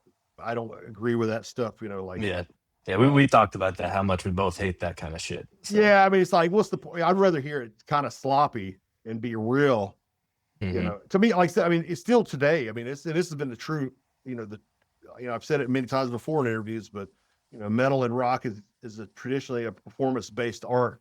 It always has been, and I think the fans of it, even the non-musician fans of it, they want the performance, and the success of the artists and the value of the artists or the bands and things like that tend to be the performance. So the record kind of needs to be an idealized version of what you're going to be doing live. So if you go live, you can't even sound anywhere close to what you sound on the record, because it's so processed or so just segment recorded and things like that. And I think that's a problem. I think that's like you're doing your material disservice. You're doing I don't know. That's part of why I think the old music has stood the test of time. I mean, because those artists, they would go on stage, they sound pretty darn close to the record. Yep. Because their recordings were largely live, and they were real performances. There was no hyper like trickery things going on. And the bands that did have the trickery stuff that started trickling in the 90s and stuff, a lot of those bands have dissolved and gone away, Yeah. They didn't figure out a way to reproduce it, or had musicians that could do it, then, it was problems. So. Yeah. Or nowadays you could just play the tracks and then no one knows, no one cares. I think it depends on what market because like, obviously if you're doing pop, nobody cares. If you're doing country, honestly, believe nobody cares about the drummer in country. Granted, this stuff's easy to play, so it's easy to find a solid drummer for that stuff. But in prog rock and guitar, drum oriented styles of music, I think the performance is important. That's and with you guys, it's all going to be there. The prog fans are going to hear that, and it's going to be like, hey, that's what they want. I think I don't think they want. I know I don't want a bunch of. You listen to it like, oh, is this AI? If it's like so perfect, you're like, it's probably. But who knows? AI is probably going to be able to fake it to where it sounds real. But all the, I don't know. Yeah, see that I'm afraid of that too, about the death of creativity because of AI. But I'll worry about that at a later date. Yeah, it's not a problem right now. So, but yeah, like I said, because the information feeds the machine, so eventually the machine may learn. Oh, we need to put some fret buzz in here and things like that. Yeah. Because I mean, I've done some mixes and the acoustics sound amazing. Like I'm like, they had the fret rattle, and I know there's samples, but I'm like how does it do it? It sounds real and it doesn't sound copied and pasted. Like I don't understand. It's going to get better and better, and it's I don't know, but I don't. But like I said, they just is a testament to you better kick ass live, because ultimately that's going to be the test for most people. And but like I said, you start running backing tracks, that it's kind of like. You can just be a good mimer or whatever. Yeah. Without naming any names, I do know there are some bands that do run tracks live. I don't mind tracks for like unimportant stuff that, obviously you don't want to hire a strings section to do your string, whatever. Yeah, that's not the feature. Anything that's not feature, then put it in the back. But yeah, when you're running tracks for your feature stuff, that's not cool. It's like, as a fan, I'm paying money to witness a performance. I don't care if it's not perfect. I would rather hear the singer be sick and doing his best than to hear some miming to tracks. It's pointless to me. Like, as a fan of music and as a fan of performance, it's like, it's just, I don't know. But I'm old too, so maybe the kids don't care. Yeah, I appreciate all the kind words you said about our band and the album and everything. I appreciate even more that we didn't trigger your anxiety disorder while we were there. That's very important. You guys are very therapeutic for me. Well, thank you. I appreciate it. So, fun question. Who's your least favorite member of our band? I was just joking, dude. I can never do this. You have to answer it. I'm trying to think. Funny, I don't like. if you had to push one of us off of a cliff, who would it be? Oh my god, it's I just pushed myself off the cliff. I guess. Dude, there was no negativity, and I guess I'll wait until I'll see the tweaks list and see who like if they turn the fourth hi hat up on bar 54. You've already seen Tweaks lists. I think you can make that determination based on the previous ones. That doesn't even bother me anymore. Like I'm totally this style of music. Like I want the Tweaks list to give me what I need to get it right or whatever. But yeah, I mean there's I've dealt with some clients. I'm like, this guy's awesome, and then like there's like, oh, we've done 20 revisions, and then like it's like it's actually worse than it was before. There's been times where like, okay, now I don't like you as much. Yeah. Because you're being unreasonable about this or that or whatever. But yeah, so far so good. Yep. Well, hey, I appreciate that non-answer. That was nice. All right. So here's the surprise that I saved for you. I'm gonna share my screen. I know that there's one thing about you personally that you should have brought up whenever I asked you to talk about your personal life that you didn't bring up. And it's something that I think it matters a lot to you, and that's fast food service. So what we're gonna do is we're gonna make a tier list. You know what a tier list is? You've seen these before. These tier lists. You can see my screen. Yep. All right. So we're gonna make a tier list of fast food restaurants purely based on their service. Okay. So I'm going to run through these one by one, and you're going to tell me whether they go, S is the highest tier, best service ever. I don't know. I guess Chick-fil-A would belong in that category. F is like the worst. And we'll put anything that you haven't been at recently in I don't know. All right. We have to qualify that these are the local Winston-Salem versions of these, because some of these restaurants are like 10 minutes up the road. They're amazing. But here surrounding my house, they're terrible. So I have to qualify that. So okay. So this is company under the bus. Only Winston-Salem. At the corporate head offices, don't get all up in arms about this. This is just specific locations. Shut that location down. Don't go on like some PR storm about it. All right, let's start with Arby's. Where would you put Arby's? Arby's has been pretty good around here. I would say let's do B. B. No bad experiences with Arby's. I don't think so. No horrible. It's not been perfect, but yeah, it's actually pretty good around here. Burger King. Go ahead and throw them down. I won't even go there. I guess F. Yeah.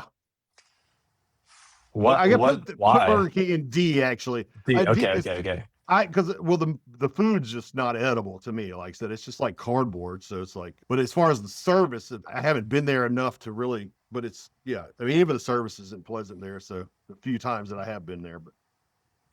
Boston Market. We don't have a Boston Market here, but when we did have it, it was great. I would put it way up there. Yeah, it was like perfect always. Of course, we haven't had it in 20 years, so I guess I might not count. Oh no, let's count it. Let's just put it S tier. S tier. Yep. Bojangles. Oh man, D. It's pretty bad. Buffalo Wild Wings. I'd just go C with that one because I've had some good experiences there and not good experiences there. So Raising Cane's. I haven't. There's no Raising Cane's local, but I've eaten there before in other cities and it was fine. But this is Winston-Salem only. It doesn't count. Yeah, Church's Chicken. I have never. Well, yeah, I've never eaten a Church's Chicken there. Chick-fil-A. Top. Yeah, they're great. Yep. They're the masters. I agree. What is this? Checkers? We don't have one here, so. All right. Chipotle. Oh yeah, go ahead and throw them in the F. Any specific stories you got? Oh, you know I do. Dude, since you were here the last time I went in. It was about 8:30. It's a little on the late side, but they're open till 11. They're like, we're out of chicken, we're out of white rice, we're out of the barbacoa, which is the shredded beef. I'm like, there's nothing here. They were out of chips. I'm like, you're open for 2.5 more hours. Cook this stuff. Like, I was like, all right. It's like, I'm out. I'm never coming back here. That's what I told him. I was like, this is that true? You haven't been back since? No, I'm not going back. I mean, it was the final straw. I was like, dude, they're out. It's like to just look at me and be like, we are out. And we're not that, oh, it's going to be 10 minutes or any of the, it's just like, we're out for tonight. We're not going to have any white rice, any chicken. It's like, that's like the main selling thing. Any barbacoa, nothing. Like, we have some steak left over, some old dried up steak that's been there for 2 hours. It's like, you can't run a business that way. It's just insane. It's just like, if you guys come in here 2 hours before my studio time, like, oh, Pro Tools, Pro Tools isn't working for the next 2 hours. And I can turn it on, but I'm just not going to do that. What would you guys say? Be like, what the fuck is wrong with you? It'd be like, I would. I'd like, beat the shit out of you. I'd set your house on fire. Yeah. I say exactly what I expected. But it would be like, dude, what is wrong with Jamie? He's weird. He wouldn't turn his computer on. Like, this is crazy. Like, he refused to record me. He said I'm open for until 11. You know, it's just, that's the level ridiculous to me. It's just like, you know, you're gonna eat your tortilla and your sour cream, and that's it, and you're gonna be happy. Yeah, I'm like, what do I expect people to eat? I mean, I guess that some people come in for salad bowls or whatever. I don't know, but it's just and I need to eat Chipotle because it's the relatively healthy food around here, and I was excited but it is consistently just ridiculous. Like, and it's just, and I've talked to the management, nothing's changed, and it's just like, I can't go there. I will go to other Chipotles because I still like the product, and you know, like, there's one at Haynes Mall. It's 20 minutes away from here, or 15 minutes or whatever, and I have never had a problem there. It's bizarre. It's like, just this one at my house is just, they were terrible 2 months after they opened here. Like, I was you know, like, or 2 weeks after they opened, I was expecting, oh, this is a new one. The service will at least be good for a couple of weeks or a couple of months. No, it was terrible right out of the gate. Like, they just already not having 5 o'clock, 5 times in a row, they did not have chips. It's like, and I asked the manager what was going on, and he just blamed it on the earlier shift didn't make enough. But he's like, give me 2 minutes and I'll make some. And I was like, that's what they every time I've asked for chips, they could have been like, dude, we don't have any right now, but give me 2 minutes and I'll make you some.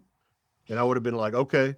And it's just like, it's insane that their business strategy or this. You know what this means, though, right? You have to franchise Chipotle.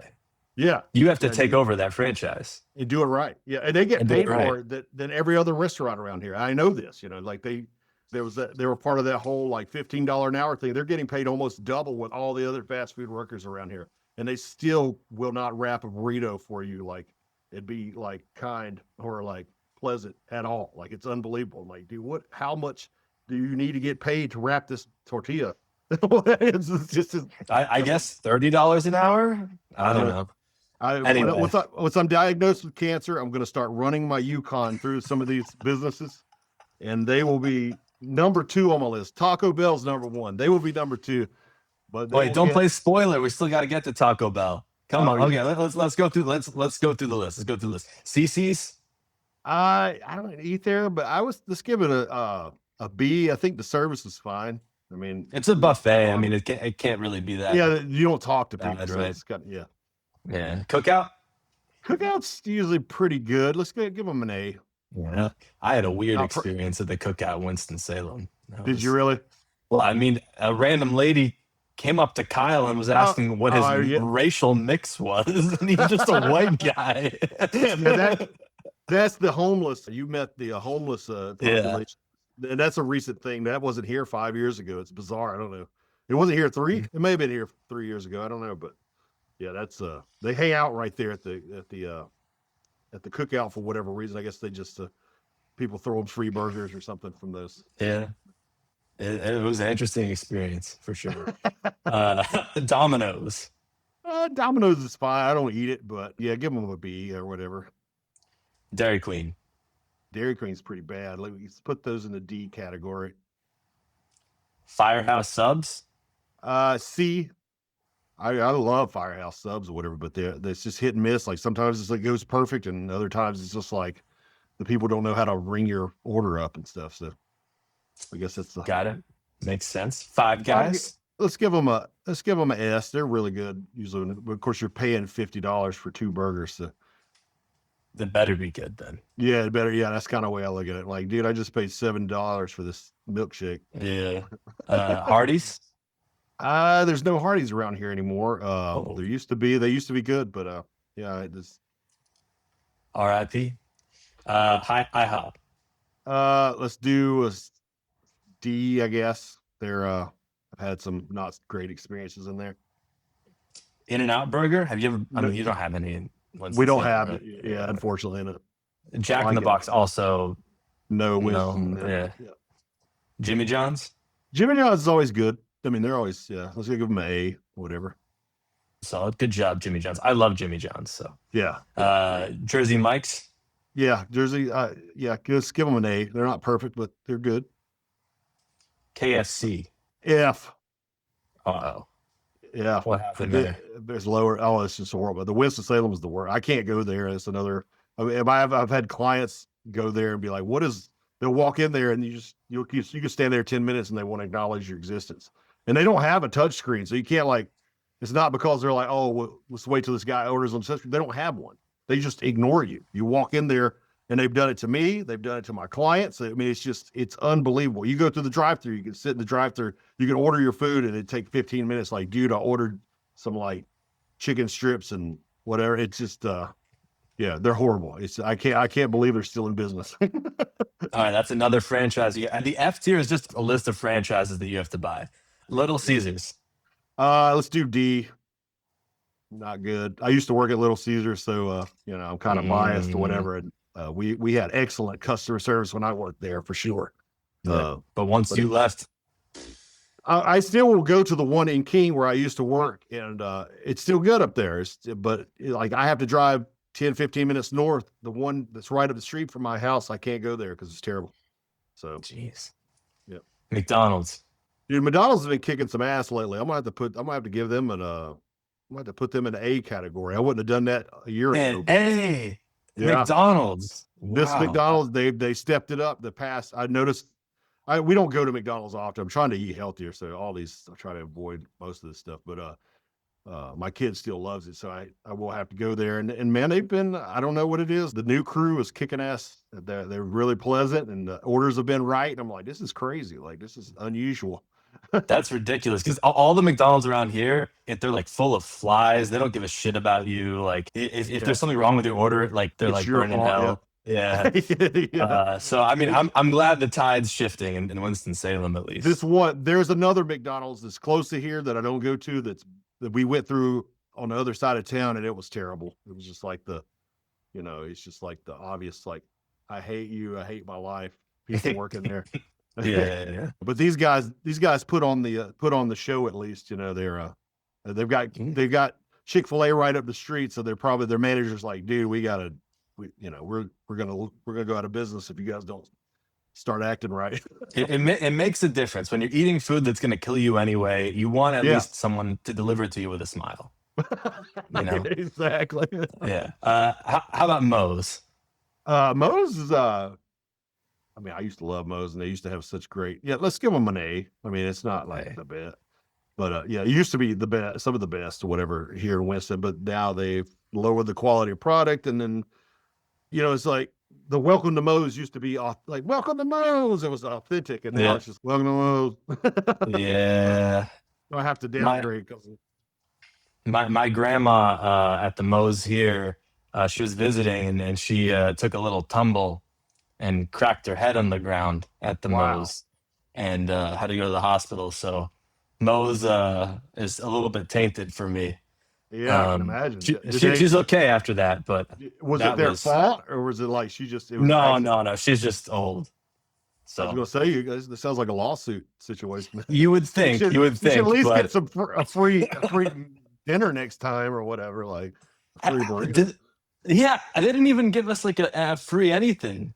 Yeah. They just brought out some ice. Why didn't we get a coupon? That's crazy. Anyway, Panda Express. Uh, yeah. Let's put it. It's not terrible, but I've had some kind of weird things. Depends on the crew that's working. Yeah, it was just yesterday, the day, whoever it is, like just not pleasant. Nothing wrong because we don't get anything fancy there, so they always have Mhm. orange chicken. Yep. But Panera. Panera, I say give them a B. I mean, it's like Yeah, not terrible, but not great. Papa John's. Papa John's here. I don't like the product as much anymore, but I would say let's give them an A because their service is amazing. They remember Oh, my name and all that stuff. Yeah, damn. yeah. That's not the case here, but that's surprising. Pizza Hut. Pizza Hut. Let's go down to D. Not Oh. the absolute worst, but yeah, I don't eat there either. Popeye. Popeyes. Give them an F. They're terrible. Ooh. Yeah, They're as bad as Chipotle? I haven't gone there enough times to say that. Maybe a D then, but I haven't gone there that many times. But it's just yeah, it's never pleasant. It takes forever. The few times I've only been there like 3 times. Like it's like I want to try the new, because they were like the best chicken and sandwich in the country award thing or whatever. And I was like, oh, let me check it out. But yeah, it took forever and just bad attitudes and just yeah, they're definitely low on the scale. I don't know how to pronounce Kudoba. Kudoba. Yeah, I, there used to be one and they were good, nice people, but there's no longer here. So I guess we have to put that in the I boat. don't know. Steak and Shake. They actually went out of business. They were so bad. So give them an F. Yes. Whoa. Wow. Okay. They're no longer here technically, but I mean, they closed down a couple years ago, and it's specifically because they were fucking terrible. Oh, can I cuss Damn. on here? I forgot to No, ask you that. I'm just kidding. Too No, late. of course you can. Yeah, we've been swearing this entire time. Sonic. Sonic was terrible. They went out of business here too, so give them an F. Yeah, They gotta go there. Shake Shack. we don't have one, so Oh, interesting. or at least I Subway. don't know. The Subway here is great. Products questionable, but yeah, give them an A. Nice. Taco Bell. There's not one low enough for Taco Bell, but yeah, definitely an F. Should I make another tier for Taco Bell? Taco I Bell, mean, just another B for buying it down. what was your worst experience at Taco Bell? I probably told you that story. Like I think it was during the pandemic. All these places I tried to avoid, but my wife was wanting some stuff there. So I was like, all right, let's go. And there's, another one in Keene, 10 minutes north. It's fine.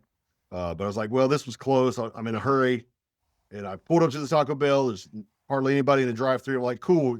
I ordered my food and they gave me my bag. And of course, I want to get out of the way because there's a line forming behind me. So I pull up. And of course, it's missing my wife's whole order, the complete order for my wife. So I was like, no big deal, whatever. It happens. I went to the door, forgetting that this dining area is closed because of the pandemic. But I walked to the door, pull it. I'm like, oh yes, right. So I knock on the door. I'm like, yeah, I'm missing some stuff or whatever. Somebody comes to the door and they were like, well, can you? It's like, yeah, I'm gonna need you to get in the line. And we'll give it to you. I'm like, by that time, there were 10 cars in line, and I'm instantly doing Mr. Logical, doing the math. I'm like, there's at least 2 minutes a car, probably 3 minutes a car. This is 20 to 30 minutes. Like, I have clients waiting on me. I can't do this. I was like, yeah, I'm not going to get in the line. I was like, that's going to take 20, 30 minutes. Like, I'll just come around. So I walked around to the window and they're like, sir, you can't be here.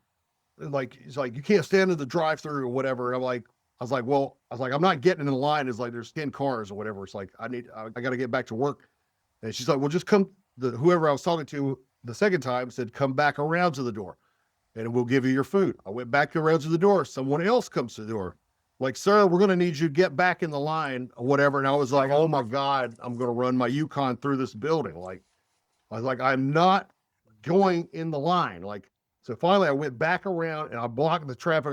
I told the person in the car and the driver, I'm sorry, nobody's going anywhere until I get my order. Like, I'm standing right here. So you're going to have to call the cops or whatever. And they were just like, they're like, oh, is this yours? And they handed me the bag and it was my wife's order. It was sitting there the whole time. But I was so furious. I was like, everybody I was talking to was completely ridiculous and unreasonable and was not really trying to all they would have to do was just look over there where the order was. I guess Oh, whoops!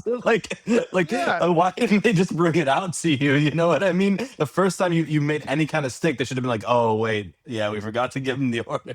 It's like they were afraid. I wasn't, I wasn't acting. I was acting hostile after, the second time. But at first, like they're acting like they were like sketched out about opening the lock for me. I'm like, normally you guys are open for business. Like, I had my mask on and everything. It was like doing the Mhm. masking thing. I was like, dude, it's like, all I'm asking you, I'm not asking you to let me in or anything. I was like, I just need my order. Like, it's missing these items. And I was trying to explain, and they were just kept saying, get in the line. And I was like, I'm not doing that, and it's like logistically, like, it's like, and they were like acting pissed because they messed up. I mean, they were instantly had an attitude, like, even from the very first interaction or whatever. And I was still cool. And I was like, yeah, I don't have time to go through this line, I'm not getting behind these 10 cars. It was wrapped around the building. It was just, but that was the final straw for me. I was like, I want to say I did go there mistakenly once again after that. Um, Mhm. and it was a mistake. It was the same situation with uh, the lady was like, no, he didn't. She was like, you didn't order that. I was like, I totally ordered that. I said clearly, I was like, she's like, you can't add stuff to your order. And I was like, I'm not adding anything to my order. You didn't take the order correctly. It's missing these items.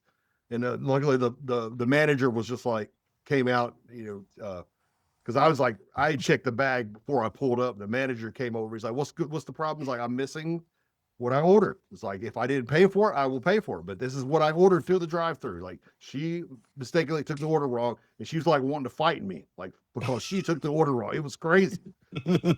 She like walked. He like, luckily he was like calmed it down. He's like, look, you go over there. And they brought me my food. I don't know if my food had spit in it or whatever. It probably did. Probably, Yeah, probably. See, yeah. I don't know how many Taco Bells Winston-Salem has, but I will back you up that I also had a bad experience at the Taco Bell in Winston-Salem. Yeah, it And probably is the I, one. Yeah. I just ordered something on an app and just wanted to go pick it up. Simple. And Yeah. they were just like, and they didn't put it in the pickup station. So I was waiting around for a really long time, and like I was like looking around. I was hoping someone would approach me, but I was like, "Excuse me," and then they got all like upset. They're like, "What?" And I was like, "Hey, It's I'm like, picking up an order," and they're like, "What's your name?" And I like didn't hear them. Like, what? They're like, "What's your name?" And I'm like, "Nate." And then they finally like grabbed like, "Here you go." They seemed like genuinely mad at me. yeah. So it's like, dude, you are messing up. Why are you mad at me for you guys are messing up? And it's just like, Yeah, I can't, with my anxiety stress disorder, I'm already like in this situation, I'm like, dude, I have an hour for dinner. Like, I have to get back, yeah. uh, and, the family's waiting and like, it's already like, I'm kind of in a rush or whatever. That's the whole reason I'm here, is because it's fast food like this, and it's like this, I don't know, like, and a lot of people are like, oh, I've tried to complain about it online and I just got slammed or whatever. All this, people are gonna like, they were gonna cancel me because I was like, I Yeah, expect decent people interactions and I expect reasonable.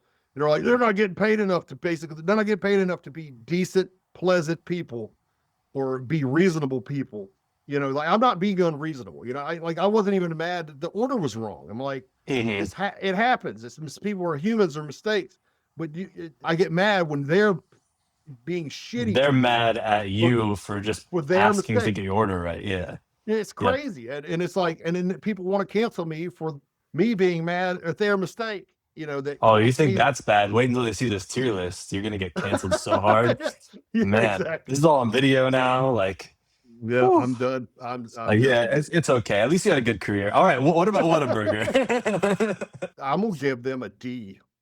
D. We do have a Whataburger here finally now. It's a new one. There's two Whataburgers. There's an original North Carolina one that was first, and then there's the one from Texas. This is from Texas. They're not as good as the North Carolina one. And Oh. plus they're served the new one in Winston. I went there during opening week and the service was horrible. Opening week, our order was wrong. We had to wait for 40 minutes. I'm not exaggerating. 40 minutes. Granted, the place was slammed. But I mean, they probably had 30 or 40 employees. I mean, how they have 30 or 40 people working here and it takes 40 minutes. My wife was like, what? I went in myself to get order or whatever. She's like, "What in the hell took you so long? This is unbelievable. Like we haven't been back." So the Damn. product was. I love junk burgers and things like that, but it's absolutely not worth that. I mean, it's funny because now you see it was like there was a line wrapped around it like for the first weeks, and it's completely dead. You can go at 5 o'clock and there's like hardly anybody there, and I know That's it's the why it was so service. fast for me whenever I Okay, went. you did go, yeah. I went I to know, what? Yeah, that was like the main place because like that's the only place I could charge my car in Winston Salem yeah, was yeah. Whataburger. Yeah, so like I just got Whataburger. I thought it was okay, but I mean maybe Yeah, my it's good. standards I have mean, like I lowered. said, I mean, it's a burger. You know, it's good, and but it's yeah. There's a real Whataburger, and it's like one of the original '50s, old school, low sanitation rating places. But man, it's kicking. The burgers are. You can get this thing called the Witch Doctor. It's like it's a sun drop with pickles on it, and the pickle juice in the. It's crazy. But Damn. somehow it's good, and it's like But they absolutely crushed this Whataburger, and the service is like amazing, and it's just like I don't know. Damn, those Texans. I was hoping this one was going to be. I was like, oh, and Whataburger's coming to Winston, but then I found out. I saw the logo. I'm like, that doesn't look the same, and the research didn't realize it's a whole different Yeah. chain. It's like they just spell it like what a burger has two hyphens. It's like, Yeah. like I didn't know this. I didn't know that there were two Whataburgers. I thought it was always just the Texas one, but I got to do some research now. But there's only 3 in North Carolina. They're near like Charlotte area. mm, They're the original dive, the old, they used to have people bring out on roller skates kind of places, oh, got it. kind of like a Sonics or whatever. Sonic, yeah. Inside dining, but it's one of the originals and they're still there, and they still Damn. crush it. But Well, I'm gonna stop by there the next time I'm in North Carolina. yeah, Then, if you go to near Charlotte, yeah. Annapolis area, yeah, if you go there, then definitely check it out. Yeah. All right, this next one cannot be good. Waffle House. Surprisingly, it's pretty good. Let's give it a B. Really? Wow. Yeah, it's not bad. I mean, not the one here. I mean, I haven't. I've heard bad. I think it depends on what time you go, that kind of thing. Yeah. We're going during the day, with my family. All right. I mean, granted, at night, I think it's a different story, but yeah, I mean, it's a pretty consistent, decent service. Yeah, I've mostly been to Waffle House past midnight, so I think that makes sense. All right, Wendy's. Wendy's here is pretty bad. Let's give it a D. D. It's not the worst, but it's pretty freaking bad. It'll take forever. They're not pleasant. Last 2 times I've been there, it's almost like there's a fire happening. There's smoke in the dining area. I don't know what that's about. I mean, maybe that was the previous person that got so mad that their service was bad that they set the place on fire. Like, dude, set it on fire again. We gotta keep rolling. Well, I don't know what this is. Which? Is that a thing? It was a thing. Yeah, they went out of business here. I ate there once. It was fine, but they're no longer here, so I just put it in the bottom. Zaxby's. Zaxby's is pretty good. Service-wise, let's give them a B. It's not perfect, but yeah. All right. This rounds out our tier list here. So let's leave it up here just to enjoy it in all its glory. Yeah, it looks pretty accurate, actually. Yeah. I mean, let's appreciate the Chick-fil-A's and Five Guys of the world. And just if you're in Winston-Salem, never go to Chipotle, KFC, Steak and Shake, which is no longer in business, thankfully, I guess. Sonic or Taco Bell. Yeah, never. Yeah. All right. Not on the North Winston side of town, anyway. Yep. All right. Well, it is my bedtime, so I need to end the interview. But thank you so much for doing this. I know that your time is valuable. And I've got to finish your record. Oh yeah, that's true. Yeah, why isn't that done yet? No, I'm just kidding. Dude, I asked myself the same question. No. The new auto tune crashes after every 5 moves. So, really, if Antares is out there, fix your friggin' plug-in, please, God. Damn. Okay. Well, I'm sorry. Every 5 or 10 moves, and it was not just me. My assistant. I was talking to him. He's having the same issue. He had to upgrade recently. He's having the same exact issue. He's got an M machine. Like I've got the old. I thought maybe it's because I've got the Intel machine. Intel. Yeah, I've got the last Intel machine. There was some issues with the M chip software and compatibility in the early days. So I purposely got this machine, but he has the M chip. So I thought maybe the auto tune worked better with M. But he's like, no, dude, I'm having the same exact glitches that you're having. and I have the latest And stuff, and it's just I'll do 5 moves and it'll like glitch out, and I have to restart it, and then just do 5, maybe 10 more moves, and it'll glitch out. And now I'm just like saving after every single move. It's just insane. But it God, sounds man. great. The new one, it does sound really good. So it will sound good, and it will get done. It'll just be exponentially Hell longer yeah. amounts of clickety clack. But Just is don't what it drive is. yourself crazy, because that would drive me crazy if I had to keep It's I don't restarting. understand how these companies get away with it. I mean, they just don't care anymore. It's just like I think Melodyne took over Antares, like in terms of popularity, and Antares was like, well, screw all you guys. We just won't do anything. And it's like Yeah, yeah, yeah. Antares still is the best. Like Melodyne, I can hear Melodyne and I don't like it. And it takes exponentially longer, even when Melodyne functions perfectly on my computer. Um, Mhm. but it's still the way it functions in Pro Tools is exponentially more time consuming than AutoTune. Melodyne take about as long as AutoTune does with all the crashes. So it's like, God damn. yeah, Yeah, I mean, I've used Melodyne a bunch in the past, and I hate the way it sounds. And that was like one of the reasons that I didn't want to do any of the like yeah, production myself yeah. for any of our singles or anything. I will say Melodyne's gotten better, and I might end up making the change to something. There's a few others I've been thinking about. There's another one that's supposed to sound really good. I can't remember what the name of it is off the top of my head, but it functions like Melodyne, and I'm like, dude, I don't like it. It's like I've been using Antares for 25 years. It's like I can shred with that thing.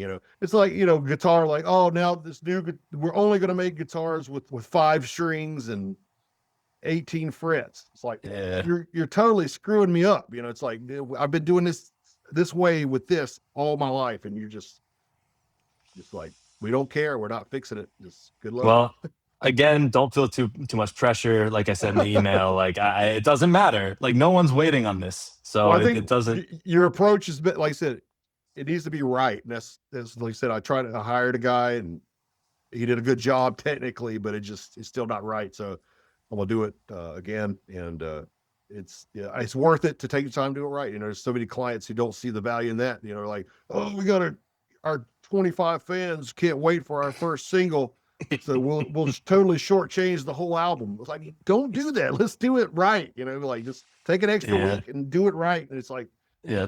so many people will say, no, we want it this weekend. Even if you got to shortchange it, whatever, we want it.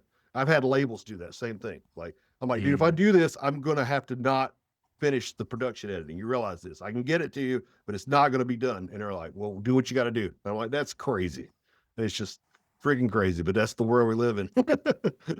Yeah, I guess honestly, I will say the absence of deadlines, the fact that no one knows who we are, it's actually pretty Yeah. advantageous in this Yeah. situation. Yeah. So You can leverage it in this case, because I mean, yeah, like most of the labels, they're, once you start selling some records, they'll be flexible. They'll do what as BT bands have never had that pressure where it was like, they kind of had deadlines, but it's never been like, oh, let's shortchange the whole thing, because BT band was just like, we're not doing it.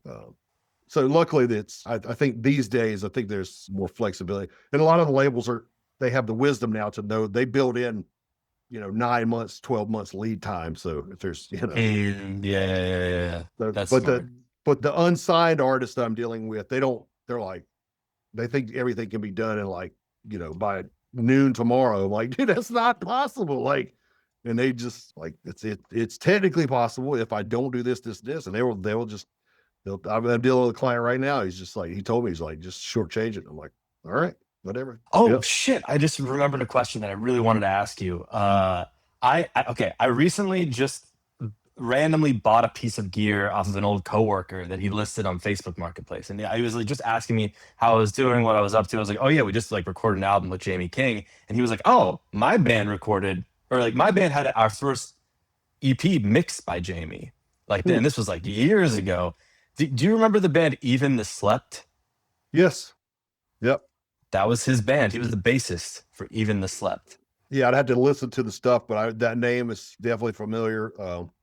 I'd have to refresh what they sound like, but yeah. Yeah, Is it progressive stuff? It's kind of like rock, it's alternative. it's yeah, it's more. I mean, it's heavy. It's heavy, but I Yeah. don't know what genre. Maybe like If I'm thinking of the right band, metalcore, post hardcore kind of. yeah, it's kind of like yeah, it's not like progressive, but it's kind of rock, um, alternative rock or something. I can't remember, but heavy, yeah, like Tool, stuff Yeah, like that. yeah, Yeah, yeah, yeah. yeah. If I'm thinking the right band, if that's them or whatever. But yeah, I want to remember. I want to say that was some cool stuff.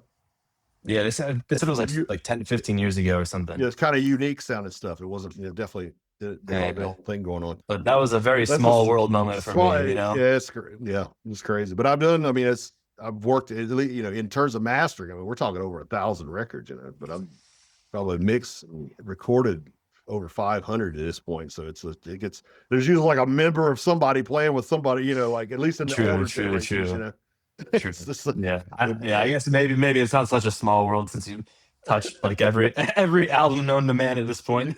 you get old and then it just starts to Yeah. starts to But exhaust. anyway, man, thank you so much for coming on and I dedicating your time to appreciate you. this, and like really thank you for like validating all the work that we put into this because like I was super worried that like our album was gonna be like substandard and like we weren't gonna perform well and like you were gonna be like, oh, these amateurs. But from what you're saying, we did a good job. I appreciate that, and I really look forward to hearing what it sounds like. Hopefully I don't ruin your masterpiece here. There's no way. Honestly, it probably wouldn't be a masterpiece if it didn't go through you. You guys crushed it, man. I think it's gonna be awesome. Well, thank you, Gotta Jamie, and I will talk to you soon, I guess. Awesome. Yeah, I'll let you know when I got something for you. Hopefully here soon. A few days. Sounds Awesome. good. Later, man.